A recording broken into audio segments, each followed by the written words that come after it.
Hey everybody, and welcome back to the channel. So today we're going to go with an in-depth guide on how to become a pro Wattson in fencing and utilizing your ultimate properly. I really love playing Wattson, even using her in pubs for the memes. She has a really unique skill set where you can really big brain your way out of a fight. So unfortunately at the moment she's not quite as utilized in ranked and she's not as meta, but you know what, hopefully she'll be back one day. But today, so you got everything that you need for Wattson. We're going to discuss how to fence in the open field, how to fence off choke points, how to fence a building while you're in a firefight, what you can do, also where to place your ultimates. Then at the end, I have documents, I'm going to share it in the description down below, on how to fence various buildings on World's Edge. You can use it as the basis or a guide. But nonetheless, every bit of these parts are going to be done live. I'm going to try to cut as minimally as possible. But again, don't forget to leave a like, subscribe for more content. You post a lot of guides here about aim, about how to improve in Apex Legends, and really any first-person shooter. All right, well, let's get right into it. All right, let us begin. So first off, we're going to talk about how to fence in an open field. We're going to utilize this open space here, and we're going to pretend this back part doesn't exist. Let's pretend like we are near the end of the zone here. There's only a few spots open in this open area, and we're going to fence off. So ideally, where you want to place your gen is somewhere where it will not be shot. So let's say you have this area cornered off, and you want to put your gen in this area right here. What you want to do afterwards is you want to create a box. So the best part about Wattson is that she's great at creating space. So this kind of gives you a little box area. You can make it larger, you can make it smaller, depending on where your team feels comfortable. Let's say that the end zone is on the other side. You can start to fence off the top if you want. Get a little creative. What you want to always do, though, is start to zigzag your fences. The reason why you want to zigzag your fences, and I know we're kind of starting a bit more advanced here, but it really gets into the topic of how you fence. So it looks this jarring, right? This is what you're really aiming for, and the reason obviously you don't put your gen up top here, because then if there's people all around the zone in the area, clearly it gets shot. This is supposed to be used as a fallback way to heal up, to get back and forth within the fight. You see this all the time in tournaments. It really depends where the zone is, so let's say if there was a team over here, then perhaps you want to put the gen right here. Or if the team is on this other side, well then you're going to want to put the gen right here. But again, you see why we zigzag the fences, though. It makes it a lot more daunting and a lot more overwhelming, especially whenever you're in a firefight. So that's the idea that you want to have. So again, whenever you're creating space, let's just say you have an open area, and again, this is where you utilize Wattson. Let's say you just really didn't have much space over here, right? You'd essentially put your gen at some sort of angle, ideally if you could even here, if it'll let you here, because you don't really have much space. What you want to do ideally is just start to create it. Now your gen is probably going to get shot. Let's say you just don't have many options, then that's what you're going to want to do. And then you'll start to zigzag your targets and start to put it boom, boom. And the reason why you do this, and we're going to showcase this in a moment whenever you fence off a choke, is that it makes it much harder for people to kind of see you and shoot through it. It just makes it a lot more daunting to kind of shoot through. And I mean, ideally you would kind of play this spot if it was ending right in front of you, and then you would have the power play, because then, I mean, where is the enemy team going to go and where are they going to be? So Wattson really creates those openings for the team and creates space. Again, the biggest thing is creating space, and then you start to zigzag them, and we'll talk about this in a moment, how you really zigzag, especially whenever you're fencing off a building. So next up, let's actually talk about how you fence off choke points. So I'm probably gonna need to make a cut here because I'm gonna go get my gen back. And then we're going to talk about fencing off a choke point. We're going to do it here at this angle right here. And then we're going to do it in the open field right here. And then I'm going to show you what happens when you fence off a choke kind of in an open area. So 3 different ways to fence off. They're all very similar. So let me get my gen here. Okay, perfect. Now here we are. So I'm going to put the gen back here. Now the gen placement, I mean, it does matter, but for this exercise, I just want it close. So normally whenever you fence off an opening, this is what you see individuals normally do. You usually see boom, boom, and they're like, oh, it's done, it's fenced. Well, that's ideal whenever you're fencing off a door, correct? So that's what you want to do. I mean, you even see this happen right here. Let's just pretend the door is right in front of us. Now, what you want to do to make this more daunting, if there is no door here, so then you have a positive choke point, is you start to create a pattern. So right now, let's do this real slow. What I'm trying to get at here. So you create one fence here. You go here, here, here, and you create a diagonal. So you're probably asking, why am I creating a diagonal specifically? Well, I'm going to show you in just a moment what's going to happen. Now, the reason why is that it makes it a lot more daunting to see through visually, and also it makes it harder for people to push through. So I'm going to create another one. I'm going to go here, here, here, and then connect it. Just an example, you can kind of spin this different ways, but when you look at it from the other's perspective and you're trying to push, and you have your gun out, I don't have my gun out with me, but if you're trying to push this, even if you shoot this, there's still a connection here. And even if you shoot one of these, it's just a lot harder to get through, and the idea is you want to throw off your enemy as much as humanly possible. Now, let's say you don't have this number of fences, right? Another way you can do this is obviously just go with the standard triangle pattern. Now, the reason you do this, let's say they were to shoot just even one of these. Well, at least you still have a connection here, so if you're in a firefight, you can use it that way. Let's say they were to take out one of them. Let's just say they took out this one. At least you have the one in the front, right? And let's say they took out the one over on the left. At least you still have this to kind of play off of. You want to make it as difficult as humanly possible for somebody to come through. Now, we're going to do the same thing. We're going to do it in an open field right here. And we're going to do it just in this space so you kind of see what it looks like. I'm just going to get my gen back. Okay. This one is a bit more tricky because this is obviously on a hill. So you would essentially create the same pattern, that diamond shape. The diamond shape is probably the most, in my opinion, the most daunting and most lethal that you're going to be able to go with compared to, you know, anything else. So you go again, boom, boom. Oh, I ran out of fences. Let's grab that. Boom. And then you can connect them if you want, but otherwise it's pretty much done. But you can zigzag it.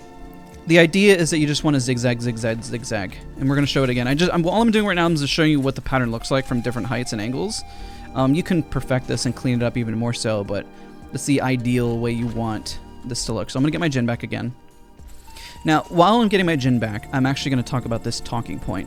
When should I throw down my gen to fence? The idea is if you have ideal positioning, you know you're going to hold for an extended period of time, then you're going to want to have your gen down to fence up quickly. If you know you're going to rotate, then just use whatever fences that you have available at your disposal. So I'm going to drop another gen here. Same thing if it was in a more of a flat surface. I'm going to show you other different avenues of this, but I think it's good to kind of notice. So diamond shape, right? And then you're going to create another diamond within it. So let's say you go here, here, here, here. Oh, well. Let's go here and zigzag it. See? And there you go. That's a lot more daunting because even if you were to cut this out, you still have a nice little pattern. Let's say they were to shoot this one out. Well, you still have some things to kind of fight through there. Let's say you were to take this one out. Well, you still have quite a bit to shoot through. Even if they took this one out, at least you have a still long fence here. And you took this one out, and of course this one. By that point, if they're spending all that time taking that out, and you have a gun in your hands, and you happen to have the Hemlock because it's OP, then, I mean, you're going to win that firefight.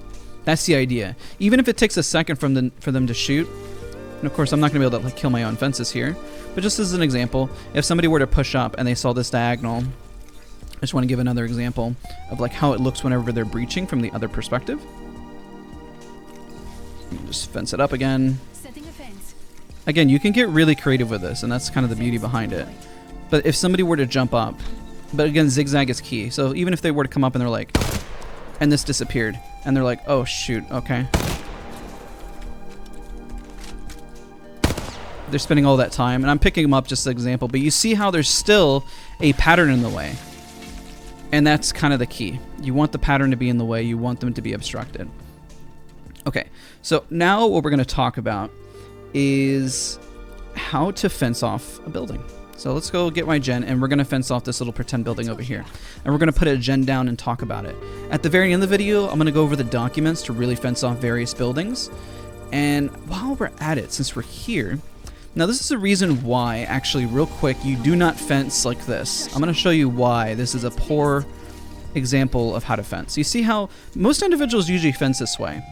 And this would be ideally, in my eyes, the right way to do it, but the issue is that it's so easy just to kind of shoot through, and they're already through, right? And I'm also going to show you some weaknesses with Wattson when it comes to Gibraltar, and the obvious with crypto. So it's something to kind of keep in mind. So how do you fence this? Well, ideally you wanna cut the corners as much as humanly possible, and then you want to do it again. You want to zigzag this. You want to get pretty much every single angle when you're cutting it. I'm going to show you what that pattern looks like. So you see, now the plus side with this is that they simply, like, they're going to be able to come up, right? But even if they were to take one of these out, they still have this in the way, right?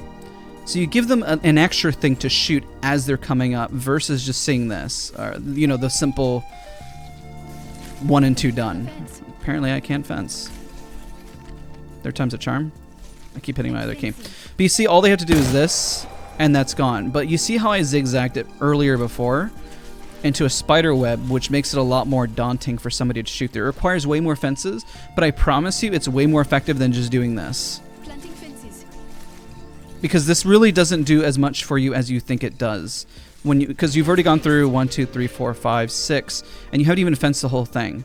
But you can save yourself way more fences, and this kind of goes again as you're holding and cutting off an angle of how you need to fence. Think a little bit beyond between zigzags and throwing off your enemies rather than just the blatant, I did it. Like, this is good, that's a starting point, but you want to think a little bit further beyond, right? So now, while we're on the topic, let's go fence off this building. So obviously pretend this is a fully enclosed building, and the question is, where do I put my gen? So obviously it depends on where the teams are going to be at exactly, really. If you know that they're only going to be right here in front of you, and the circle is like right here, and you have this area, then the best spot to put your gen is going to be around right here. So then it gets the nades, and so it's out of the way. Let's pretend there's no open space here, and there's just this door. Right? That's what we're looking at, just that door. Now let's say the zone is pulling from the opposite end, and we know there's no teams back here, then perhaps you want to put your gen over here where there's this doorway, or right here to kind of block it. You know, you're trying to block the grenade fire and also be kind of close to, so you can heal up. Assuming that there's nobody on this end, so you kind of have to make your best judgment call. You can kind of put it right near the center, but then remember you'll be shot from here. If you put it by the doorway here, you're going to be shot from over there. So in this exercise, I'm going to put it right here, because there's no window here or anything, and I'm just worried about this doorway right here. So I'll put the gen right here because I want it to block nades. I want it to heal me. So the idea is I'm going to fence off here. I'm going to start to zigzag this around. Boom, boom. Let's get our fences back. Because the idea is that you want to fence areas where people are going to be at, right? And I'm going to do this again. I know I kind of did that a little quickly. Take this one back, cut this angle, and boom. See how it cuts the door right there? And then what you would continue to do at this point is just zigzag it in here as much as humanly possible to make it as daunting as possible for individuals who push. Now I'm going to show you something to keep in mind, and this also helps of why you want to zigzag, because you raise the chances of a push occurring, right? And I'll do this again, but let me show you real quick. I think hopefully this doesn't blow up. It does. Okay, well, I'm gonna teach you something that unfortunately individuals don't know very much about, and I do need somebody else in the server to use as an example, so you're just gonna have to take my word for it. But if all those fences are up, and I throw my Gibby Bubble right here, whatever fences are connecting from here to here are going to be cut off. A Gibby Bubble unfortunately breaks the lines of fences. It doesn't destroy them, it breaks the line offenses. This is really, really important. This is why a lot of individuals run Gibby. So let's say I had my fences here, here, here, here, and the Gibby Bubble was thrown right here. And this is for Gibbies and how to counter a Wattson, especially whenever they're zigzagging. You throw it, it's going to block off pretty much this whole area. So your only backtrack area for defense is going to be back here. Something to be mindful of. And of course, no matter if you had a Gibby Bubble thrown against you, let's say, and the Gibby Bubble placement is really key to pushing a Wattson. Grab the Gibby right here. So if you throw it at this angle right here, and you had all this right here, you just pretty much cut off all the fences, and now you have like open range to do whatever you wanted, which again is why you want to zigzag them. So let's fence off this building one more time, and then I'm going to go over what you can do in a firefight and how you can really play as more or less a pro Wattson. So again, let me get my gen back. I'm going to fence off this building. And there's different ways to fence off a building. I'm just showing you one of many, but the idea is that you always zigzag and make it as daunting when they're looking inside the building as humanly possible. So again, we're going to do this real slow. So obviously I want to fence off the door. I'm going to bring it all the way back here, so this part is kind of unconnected. I'm going to connect it back here. The reason why is because fencing off the back part of the wall, this wall is useless, but maybe they chase me and I take this other angle. At least I have that fence, right? I'm going to connect it to this wall right here. Bounce it off here, here, here. Let me get a little bit more gen. And I can even zigzag it back. I'll show you just in a second what that looks like. Bring it back, here, here. And this is going to be like one of my last fences here. And then you can even cut one all the way through it. But nonetheless, this is pretty much what you need to do. I think I screwed up in the last part. But you see how much more difficult this is? Because even if you were to come in and shoot this, you still have this walled off. You see, the idea of the zigzag is that you're constantly creating a barrier after a barrier after a barrier consistently here. And this is where you're going to make it the most difficult. I'm going to show you in the graphs and the diagrams as well on why this is so beneficial. When we really, I have documents and I'll share them in the description down below. So you can kind of see it at very top level, right? So again, what do you do while you're in a firefight?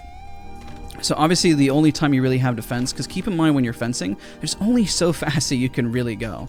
And here's an example. So obviously if you're fighting, you know, you can fence and like spam like crazy, but the fences don't always go where you tell them to go. The reason why there's kind of like a little bit of a cap on where it goes. Like, see, even if you were to go at lightning speed and say, I want to go, you know, it just doesn't, it's not going to really work.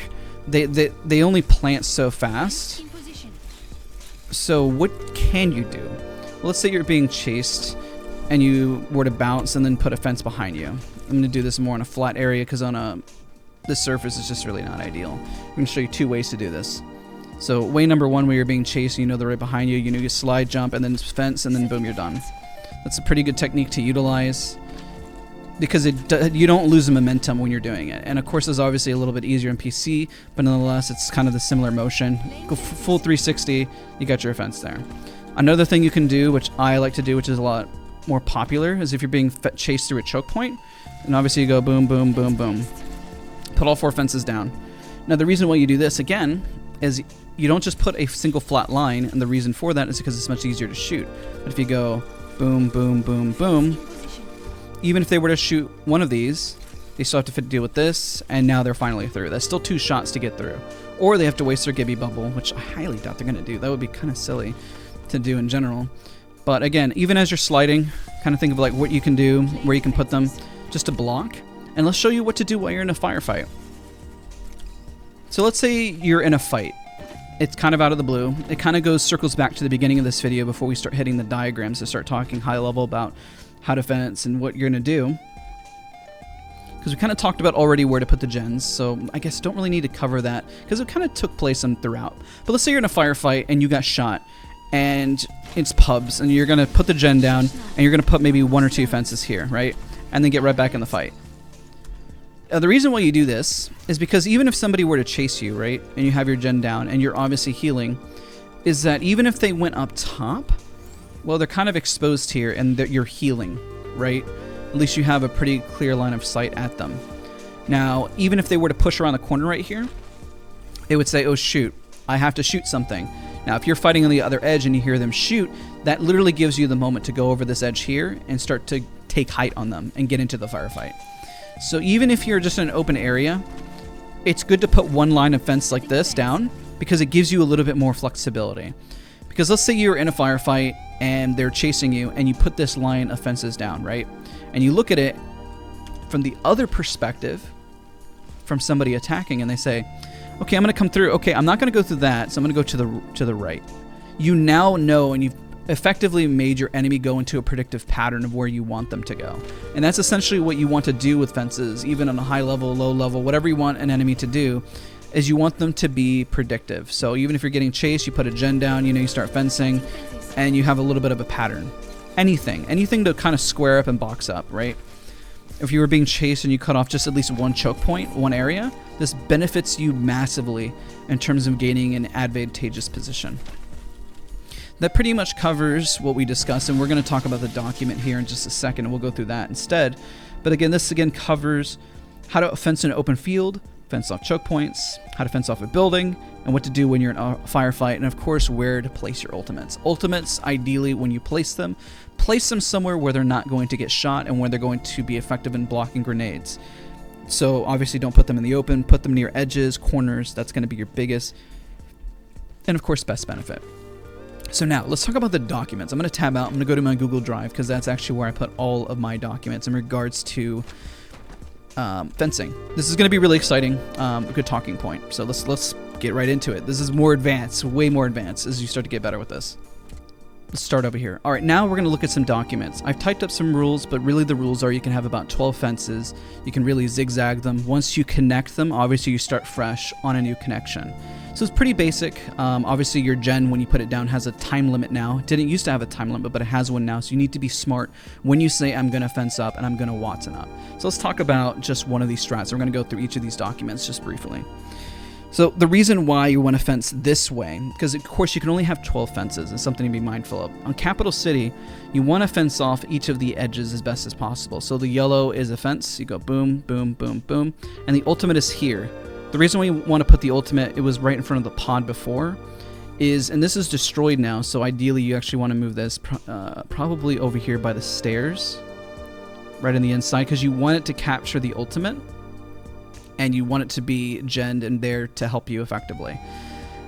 Now, and then you have 4 fences in front of the door here, so they can't go through the elevator, they can't go through here. So you fenced off the whole top part. Now you only have 4 fences remaining. I recommend putting 2 fences on the top of the building here and the top of the building here. The reason for that is whenever they zip up or they fly up, at least there's a little bit of obstruction. If you put them on the side like this, you are giving the enemy a clear advantageous position to go through here or another angle. Or if you put them this way, then of course they can just come right up. So either you're going to put it here, or in my opinion, I prefer just to put it right in front of them. At least it forces them to shoot right in front of them, which makes it a bit easier. So let's go to Wattson strat number 2. This is one of the buildings at World's Edge that has a back room. The best spot to put this is the ultimate in the corner. The reason why there's a door here, there is a door here, and there's a door here. So if you put it here, it can be shot from this angle. If you put it even in this remote area, then you're not really benefiting if they nade the area. This has the biggest line of sight to gather the most nades. Of course, this is probably the one that's most exposed, but this also has the most fences zigzagging. So we got 1, 2, 3, 4, 5, 6, 7, 8, 9, 10, 11, 12. Exactly 12 fences that fences off the whole inside of the building that blocks off each of the door. I had a notification. I need to X out of this. There we go. All right, let's go to Wattson strat number 3. We talked about fencing off a circle type building. The best way you can fence it off is if you have the zigzag pattern across the board and you kind of just wrap it over and over again like I showed you before. This is another way to do it. You can do 1, 2, 3, 4, 5, 6, and you can do 6 on the outskirts of it. You'd put the gen probably on the right-hand side, left-hand side, really doesn't matter. As long as you're blocking where the staircase nades could come through and also the door, but also at least lines of sights this angle. The downside is obviously the blow out the door, they can see the gen here or the gen here, but at that point you have at least a good amount of fences to block out each angle. This is one way to do it. I showed you guys in the middle of the circle thing where you can just zigzag them. This is another way that you can also fence up. So now on the pillars of World's Edge, this is another example. You can keep just zigzagging over and over and over again, but if you have 6, you would put 6 and then you keep zigzagging them through, but this is kind of the base that you go off of to kind of go all the way around. Just another example. So now when we go to Wattson strat number 5, this is the hard part when we look at the big building on Capital City. You have to ask yourself whenever you're trying to fence off a whole building, what holes they're going to be. And the reason why I built this is because with only 12 fences, you really have to decide, is this building worth holding? Should I go to a different location? Am I going to struggle because this is the open space here in the middle? You can put the ultimate here on the right side or the bottom, the upper right or the bottom right. Really up to you. This is the platforms that lift up above. So you see this is still a total of about 12 and it can be really tough. So the question is, what are you going to hold and what are you going to take priority on, especially when it comes to larger spaces? Wattson really benefits heavily on areas that are confined. So I built this out just to kind of highlight while you want to hold every angle to avoid a Pathfinder zip. It's a really open area to hold, so you need to question whether or not you want to hold that or if you have the confidence to hold every which angle. If you do, awesome. If you don't, maybe you should reconsider. So now Wattson strat number 6, same thing. I took another edge and showed you, regardless of having 1, 2, 3, 4, 5, 6, 7, 8, 9, 10, 11, 12 fences down, you still have a whole open platform. This is a downside of Wattson. Outside of obviously the crypto ult that comes in and just blasts everything. And of course the Gibby bubble that will break the circuits. It doesn't break them as a reminder, it just cuts off the connection between the two. So now when we go to Wattson strat number 6, this is the same thing as holding off a choke. And I was mentioning this, imagine this is the train yard. Remember I said, you kind of zigzag them so it looks extremely daunting and overwhelming. Unfortunately, at the very end, you only have 4 more. So what do you do in this situation if you only have 12 fences? You have 6 where you believe that the enemies are going to be. Let's say the circle pulls towards this area over here. We don't want anybody to push you and you want to fight and you want to be daunting, but you know that nobody's going to really come from your back, so you put 4 here. Or you flip it. You really have to decide where you believe the immediate danger is going to be and where teams are rotating, where they're at. If you know most of the teams are in front of you and you know there's a team above you in the train yard, then of course fence off this side. If you think they're going to come from the other side, then put these other 4 fences on this other side here as a priority. So again, that really covers a lot of how you fence off a building. I really like this one as an example because it shows you how to really zigzag them and fence off a whole building. And if you have extra fences after your fencing, then just continue to zigzag like I showcased in the video earlier, and that's really going to massively benefit your team. So this is a much longer video. Again, I really hope you enjoyed the content. Be sure to leave a like, subscribe for more content, and we'll be back in another video. I'll see you guys next time.